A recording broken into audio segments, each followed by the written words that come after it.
I think that's one of the benefits that Array can speak to across the industry. Is Array's been around for 30 years, so we have systems that have been in the field for decades, and so we do have, obviously much smaller at the early stages, and really have grown in scale over the past several years. But those products sitting in the field have provided us a lot of information as far as the longevity and the reliability of these products. And Array is a leader in that space, and that's one of our key value propositions that we bring forward. Are you speeding the energy transition? Here at the Clean Power Hour, our host Tim Montague bring you the best in solar, batteries, and clean technologies every week. Want to go deeper into decarbonization? We do too. We're here to help you understand and command the commercial, residential, and utility solar, wind, and storage industries. So let's get to it. Together we can speed the energy transition. The Clean Power Hour is brought to you by CPS America, maker of North America's #1 three-phase string inverter, with over 8 gigawatts shipped in the U.S. The CPS product lineup includes string inverters ranging from 25 kW to 350 kW. Their flagship inverter, the CPS 350 kW, is designed to work with solar plants ranging from 2 megawatts to 2 gigawatts. CPS is the world's most bankable inverter brand and is America's #1 choice for solar plants, now offering solutions for commercial, utility, ESS, and balance of system requirements. Go to chintpowersystems.com or call 855-584-7168 to find out more. Today on the Clean Power Hour, we're going to do a deep dive on a topic that is near and dear to many energy professionals' hearts, and that is bringing down the cost of renewable energy. And my guest today is Aaron Gabelnick. He's the Chief Strategy Officer and Chief Technology Officer for Array Technologies, the global tracker and racking manufacturer. Welcome to the show. Thanks, Tim. Pleasure to be here. Before we get into it, check out all of our content at cleanpowerhour.com.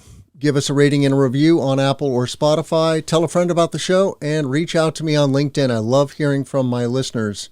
So, Aaron, you have been at Array for about a year and a half, and you're relatively new to the solar industry, so I'd love to hear a little breakdown of how you got there at Array and why Array. Great. Well, I'll start with the why Array part. So I'm, as you mentioned, I'm Chief Strategy and Technology Officer for Array, and I honestly think it's the best job here. I lead the strategy organization, sort of working to define Array's global strategy for its existing and future business. And I'm also leading technology and product organization, which includes product management, the technology department, new product development, as well as application and sustaining engineering. So from this viewpoint, I have the opportunity to help shape the future direction of Array and lead a great group of people in its development and execution. So I'm really honored and pleased to be in this role.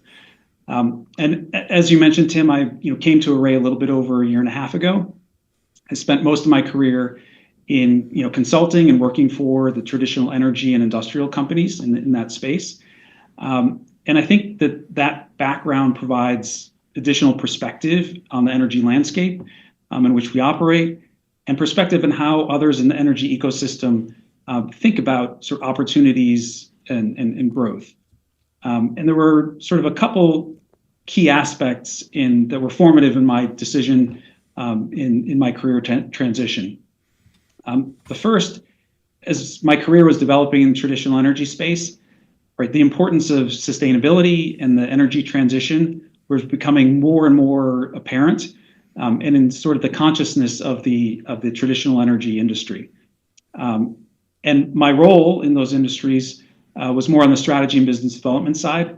So I was often at the forefront of seeing what was happening and participating in the latest technologies and innovation in alternative energy space, such as renewable fuels, carbon capture, green hydrogen, green methanol, and solar. So I could see that opportunity growing consistently. So when the opportunity to arose to join Array. I was sort of well prepped for many years in understanding the importance of alternative energies, and specifically with Array, the mission really called to me. So that the mission is generating energy with integrity for a sustainable world, and that resonated very well with myself and with many employees, and I think pretty much everybody in the industry that resonates with.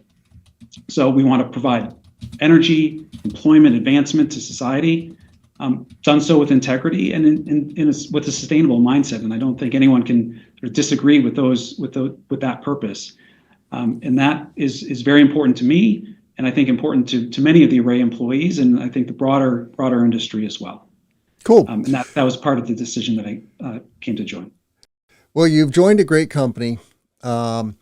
Array is very well known in the utility solar space, anything, say 5 megawatts and up, where you're using single axis trackers. If you are an energy professional and don't work in utility space, then you may not be super familiar with trackers. So let's just break down what is the value proposition of using a single axis tracker versus fixed tilt solar racking.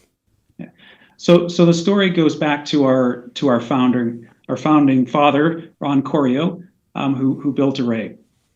And the story goes, at least so I've been told, Ron was working on enhancing solar arrays and solar panels themselves, and realized a little bit over 30 years ago that the greatest impact that he could have on increasing the efficiency of solar panels was to have them track and follow the sun. And that's the genesis of Array. So what we do with the single axis tracker is follow the sun as it rises in the east and sets in the west. It's a little bit more sophisticated and complicated than that, right? There are cloudy days. There are wind events, severe weather events as well, where we have to protect the system. But effectively, essentially the main purpose of Array and for single axis trackers is to follow the sun as it rises and sets throughout the day. And at various latitudes, there are different enhancements, but percentages. But around 25% or more efficiency is gained by following the sun as it traverses over the sky than if it were just to sit in a fixed position facing south. At the end of the day, what trackers do is they bring down the lifetime or long-term cost of energy, right? Because you're getting more energy per kWh or per kW of solar. In Illinois, here in the upper Midwest, you install a tracker, you get 1,600 plus kWh per kWp out of your array. For fixed tilt, you're looking at maybe 12 or 1,300. So it is a big delta. And there is a trade-off because you're now installing a mechanical device that moves the panels east and west, right? The panels are ostensibly flat to ground, and then they point east in the morning and west in the afternoon to maximize the amount of radiation they're gathering. And in some respects, we're doing a grand experiment, Aaron, because trackers completely swept the field in a very short period of time. We went from using mostly fixed tilt to now using 96%, I think is the latest statistic, trackers for utility solar in the United States. So it pretty much blew fixed tilt out of the water. The exception being very far northern climes. As you get into the very far northern parts of the US or Canada, the advantages of a tracker go away and you will resort to fixed tilt just because of the angle of the sun in the sky. But this mechanical device is mechanical and it can fail, but it can also help to save your solar array. So let's talk about this. I'm not trying to poke a stick in Array's eye at all. I mean, like we said, you completely dominate, trackers completely dominate the industry, and Array is the number 2 global tracker manufacturer only after Nextracker. So you're doing something right, clearly. But what are the pros and cons, I guess, as you see it, of having this mechanical, having to move the thing with motors and gears? The gear is very prominent in your particular solution, and I love how you have that name carved out of that center drive gear. But what are the pros and cons of using trackers? Yeah, I think they're mostly pros, but I'm probably biased in that statement. But right, as you referred to, the use of trackers and sort of its dominance, at least in the U.S. I sort of break it down in what I call the three L's. Land, labor, and latitude. I think you mentioned latitude, previously. As you get further and further north in the northern hemisphere or south in the southern hemisphere, the efficiency of the tracker is reduced. And at that point, you point the panels, just south, and you let them sit.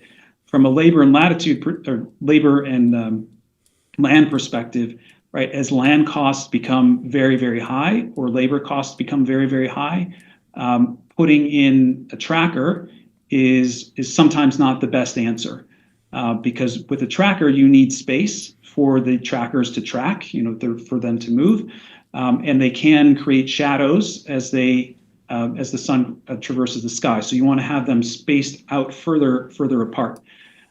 So one of the areas where you would consider fixed tilt is where you have a very expensive piece of land, where you don't have the space for a tracker.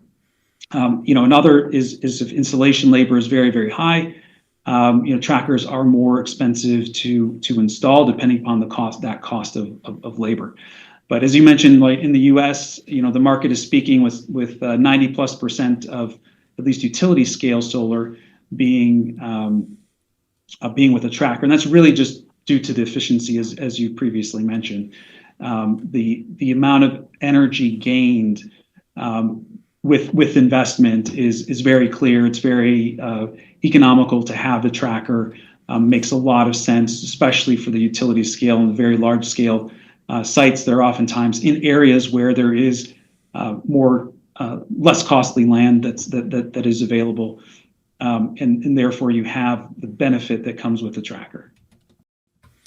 What about O&M? Because that's where this kind of grand experiment is happening. We just don't know how well trackers are going to hold up.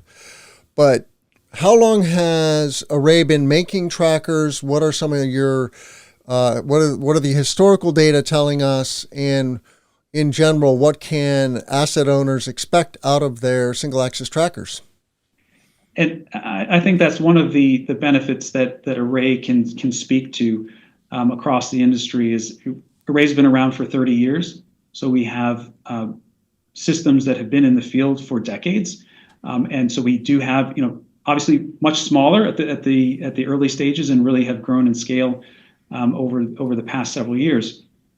But those products sitting in the field have provided us a lot of information as far as the longevity and the reliability of these products. And Array is a leader in that space, and that's one of our key value propositions that we bring forward.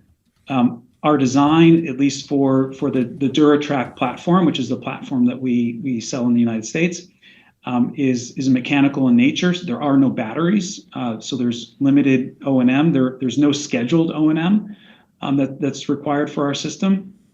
So it is designed to sit in operation for 30 years with no scheduled maintenance, and that is really one of the benefits that we have. It's really a sort of set it and forget it type of system that we have developed.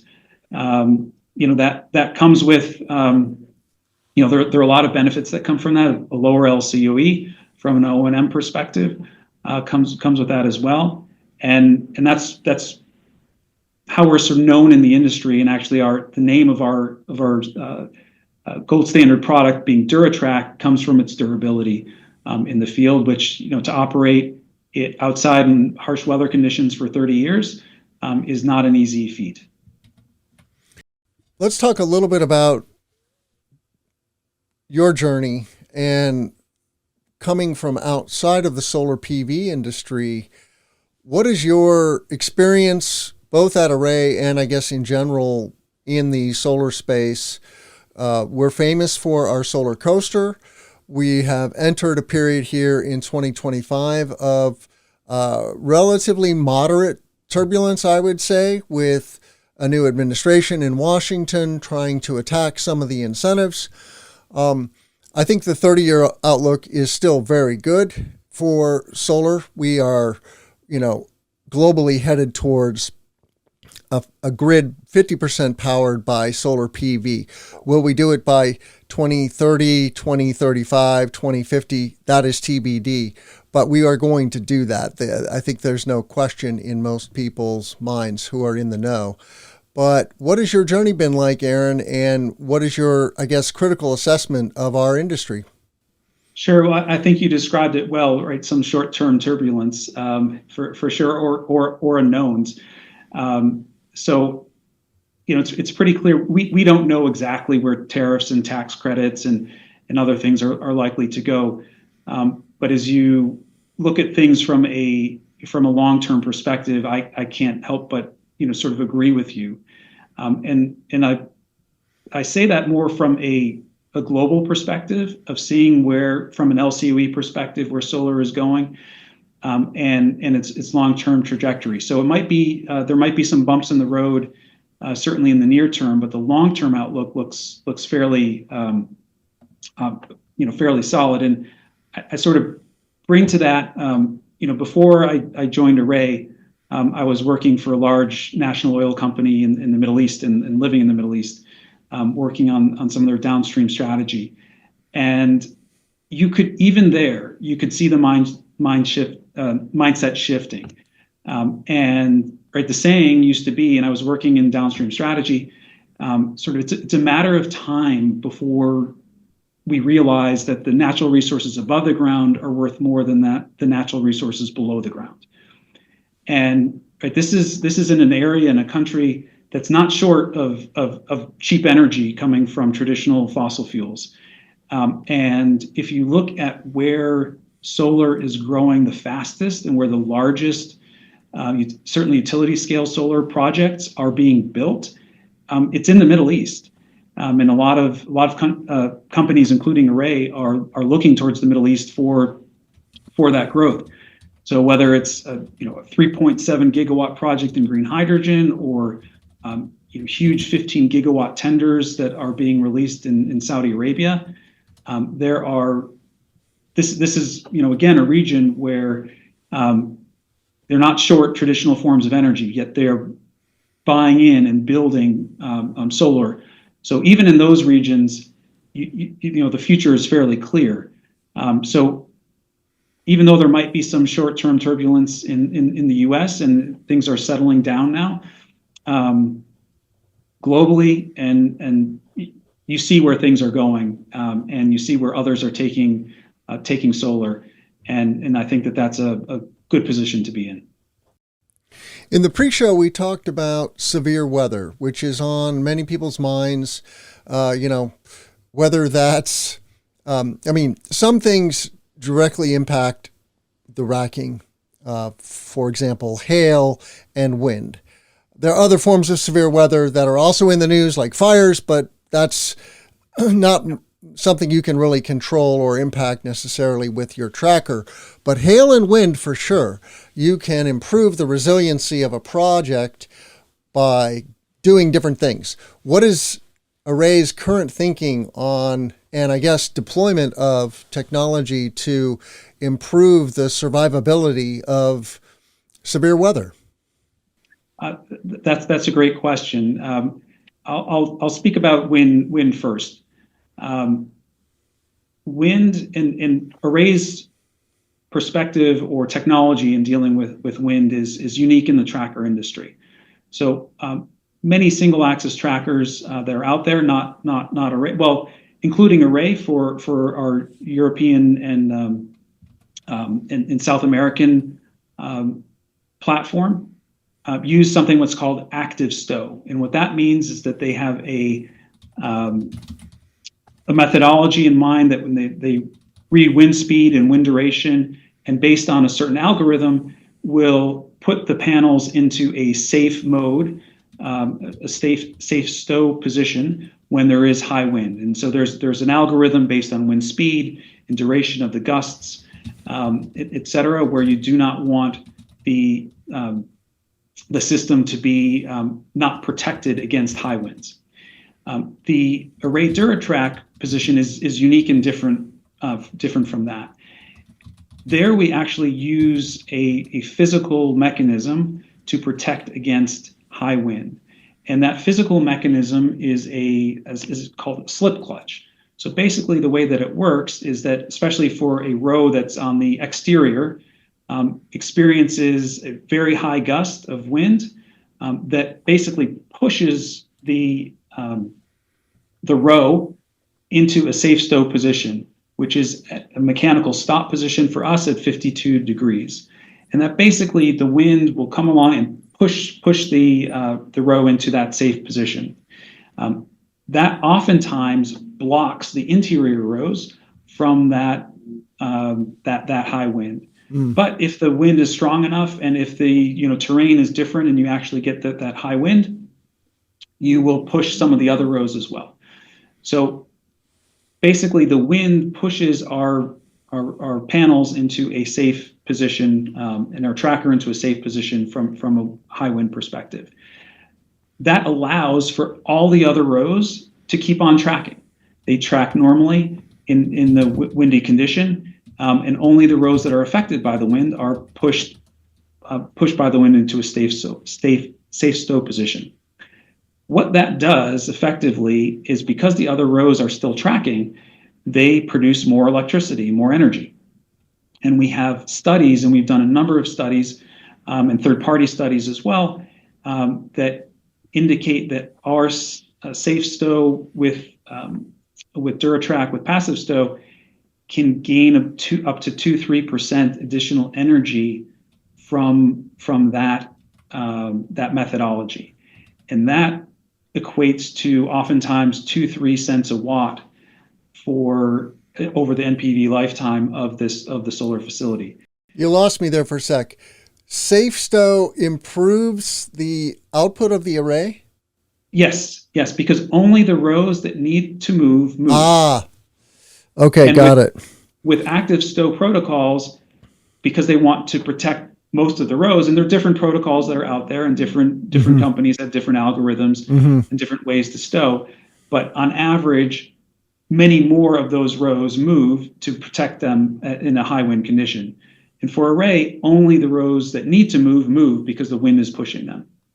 So that reduces the number of rows that are sort of in a non-ideal position and have stopped tracking the sun, which in a very windy condition, we're talking 120 miles an hour, 50 meters a second plus type of wind conditions, can equate to 2 or 3% higher energy production over the lifetime of that system. And that is of significant benefit to our customers. The Clean Power Hour is brought to you by CPS America, maker of North America's #1 three-phase string inverter, with over 8 gigawatts shipped in the U.S. The CPS product lineup includes string inverters ranging from 25 kW to 350 kW. Their flagship inverter, the CPS 350 kW, is designed to work with solar plants ranging from 2 megawatts to 2 gigawatts.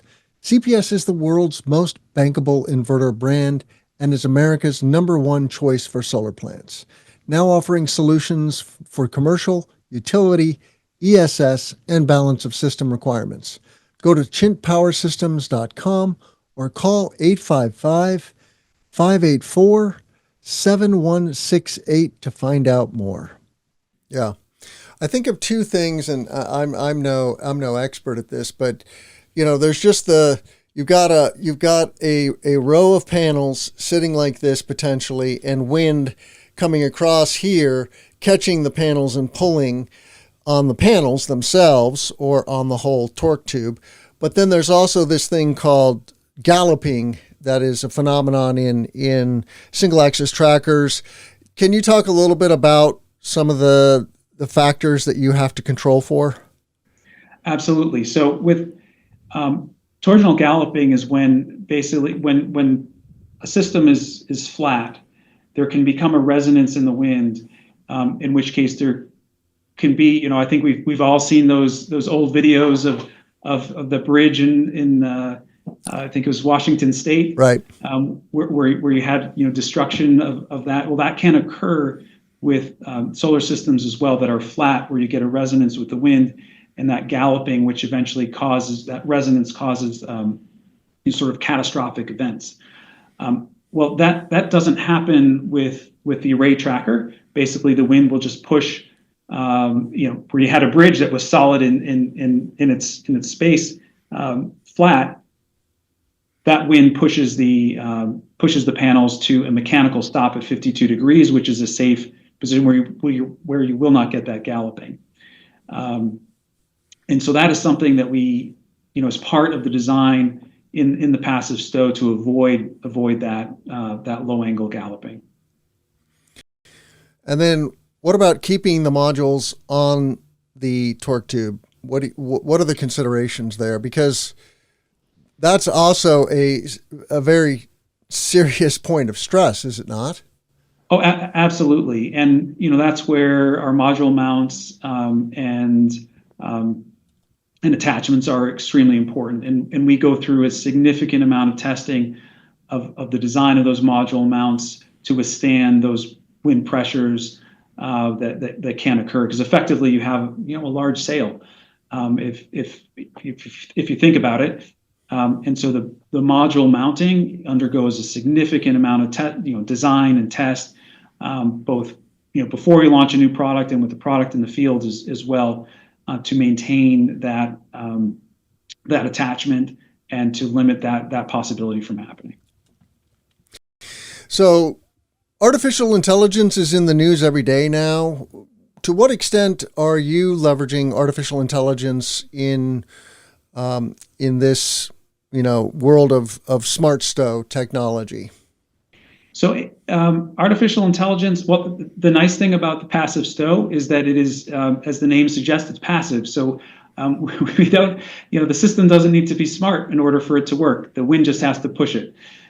So that's, in that particular instance. At Array in general, we are using artificial intelligence and thinking through it both from a business process perspective, also in our engineering department as well. We've instituted several pilot programs in artificial intelligence in working through our engineering service requests. As we have, as you had mentioned, 80 gigawatts of solar tracker installed across the world. So our customers come up with a number of engineering service requests and number of questions, and so we're using artificial intelligence to help us in processing those requests. To gain efficiency. We're also thinking of using artificial intelligence in other aspects of our design and engineering processes as well. Cool. So, just a couple other things I think we should touch on, and I'll let you take your pick. I'm a huge fan of automation in construction, and Array has made an investment in a company called Swap Robotics, which entered the space with a robotic mower. And check out episode 229 from last August with Tim Lichty, the founder and CEO of Swap. So that's one is automation, and then two is domestic content. So I'll let you pick what is a more important topic for Array. Sure. I'll speak. I don't think it's more important. I'll just. I think it's sort of more in my wheelhouse. The supply chain elements with domestic content. I mean that's critical for a lot of projects, especially in the United States. And we've done a really good job of having a fully domestic content supply chain, and have for years. That's one of our passions, especially in the U.S. and in other areas in which we operate, is having that local content. But I will speak more specifically about Swap, given the technology angle that's there. we invested. It was made public. We invested in Swap Robotics last quarter, and a few things really drew us to Swap as we're thinking about automation as a way to reduce installation costs and therefore reduce the LCOE for our customers. So, some of the reasons that we chose to work with Swap, and we're working with others as well in the space, but we really liked Swap and chose to invest in them, is their experience in that vegetation management. So their robots have been out in the field and working with array systems and other competitor systems for years. They don't have any safety incidents, so safety is extremely important to Swap, and I'm sure Tim mentioned that in the podcast. He seems to mention it everywhere he goes because it is critically important to Swap and to Array, especially in dealing with automation and robots in the field. The first incident is going to be very, very well publicized. So we want to make sure that there's zero safety incidents, and Swap has been phenomenal in doing that. And so their experience in working with robots in the field, working with solar systems that already exist, and then extending that into a installation and automation of that installation is a great fit for Array, great fit for our customers. So we're working with them at our test facilities, and also working at their facilities in Waterloo, Canada, on installation efficiency and improving installation, especially in the pick and place of solar panels onto the torque tube, or sort of the main structural tube that holds the solar panels. And they're working on that pick and place of solar panels onto that, and installation onto that torque tube. And when do you anticipate deployment at some scale of robotic picking and placing of solar panels? We're working on with some customers at this point, some alpha sites. We hope to have that operational in the second half, last quarter of the year.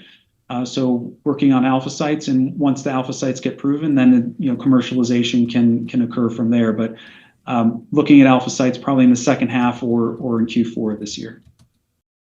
Cool. Well, I look forward to seeing that come to life, and would love to talk more about that on a future episode. What else should our listeners know? We've got a few minutes left, Aaron. There's, lots of stuff we could talk about: supply chain, durability, LCOE, but what else should our listeners know about Array Technologies that they may not know? Sure. We did touch a little bit on severe weather, so maybe I'll hit just a minute or two on one of the new products that we're launching, which is our 77-degree hail stow tracker, because hail is one of those problems becoming more and more frequent, especially as solar sites become more prevalent in the areas, especially in Texas and sort of the swath up north from that. And damage to solar utility scale solar systems by hail is very visible and sort of known in the in the general news media as well. And so we're developing a product and are releasing a product that stows the solar panels at 77 degrees, which is fairly close to vertical, to protect the panels from damage from severe hail. And we've developed that product, and in a way that we hope will limit some of those those damaging storms that really can be catastrophic to systems in the field. And that's an area we spend a lot of time working on. I know you've had a podcast, I think, previously with John from VDE about that, and that's something that we're working on hard, and we really want to push into those areas. Yeah, for sure. Hail has become a, no pun intended, major force in the solar industry. um, just with some big project failures. And there's every indication that hailstorms are going to increase in size and frequency.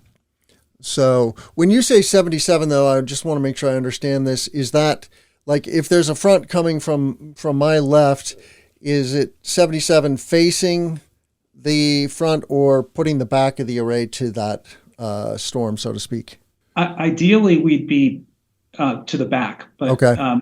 At 77 degrees into the storm, if that's what happens, 77 degrees. The reason we chose 77, for a couple of reasons. One is sort of a physical limitation of our system, but then two, at that degree, at that angle, it's more of a glancing blow, even into the direction of the storm. So we have a hierarchy of decision making when it comes to hail.